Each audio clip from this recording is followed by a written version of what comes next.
భారతదేశం వాళ్ళకి ఎవ్వరికి అర్థం కావట్లేదు, విదేశాల వాళ్ళకి పెద్ద సమస్య ఏంటంటే చిన్న హింట్ ఇచ్చినా ఇక్కడ చెలరేగిపోతారు, రెచ్చిపోతారు, రాజకీయం అయిపోద్ది, కంపు అయిపోతుంది అని చూస్తున్నారు.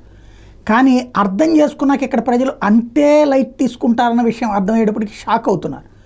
ఫర్ ఎగ్జాంపుల్, ఇంతకుముందు రఫేల్ రచ్చ ఇంకేముంది, రఫేల్ కుంభకోణం అదంతా, ఆ తర్వాతన కోర్టు తీర్పు, ఆ తర్వాత ప్రజల్లో అదే నెగిటివ్ అయిపోద్ది అనుకుంటే అది పాజిటివ్ అయింది.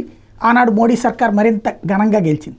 ఇప్పుడు మోడీ సర్కార్ని దించడానికి రైతుల ఉద్యమాలు నడిచినాయి, లేకపోతే కనుక రెగ్యులర్ల ఉద్యమాలు నడిచినాయి, లేకపోతే కనుక సిఏఏ ఉద్యమాలు నడిచినాయి. అన్ని ఉద్యమాలు నడిచినా మళ్ళీ అధికారంలోకి వచ్చింది, పూర్తి మెజార్టీతో అధికారంలోకి వచ్చింది. ఎన్డీఏగా పోటీ చేసింది, ఎన్డీఏగా పూర్తి మెజార్టీ వచ్చింది. కాస్త సంతోషపడాల్సింది, అంతకుముందు కంటే 60 సీట్లు తగ్గినాయని. అంతకు మించి తప్పించి నథింగ్. అది ఒక ఎత్తు అయితే, ప్రధానమంత్రిగా మోడీ మళ్ళీ రావడం ఒక ఎత్తు అయితే, ఇప్పుడు మళ్ళీ దించడం కోసం హిండెన్బర్గ్ని రంగంలోకి దించారు. హిండెన్బర్గ్ మళ్ళీ ఒకటి చేసింది. దాంతో స్టాక్ మార్కెట్ ఆ రోజున కాస్త కుదుపులులోనే, ఆ తర్వాత చూస్తే దర్జాగా దాని పని అది చేసుకుంటోంది. నో ప్రాబ్లం, వ్యవస్థలు పర్ఫెక్ట్గా వెళ్ళిపోతున్నాయి. విషయం ఏమీ అర్థం కావట్లేదు.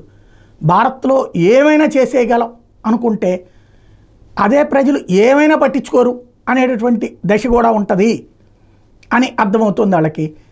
ఎందుకు అంటే ఎంతగా రియాక్ట్ అవుతారో దాంట్లో డొల్లతనం, ఇందులో కుట్రలు ఉన్నాయి అని గమనిస్తే అంతే లైట్గా తీసుకుంటారన్నది తాజాగా హిండెన్బర్గ్ ఉదంతం తర్వాత స్టాక్ మార్కెట్ల ఇంపాక్ట్ వాళ్ళకి అర్థమయ్యేలా చేసింది.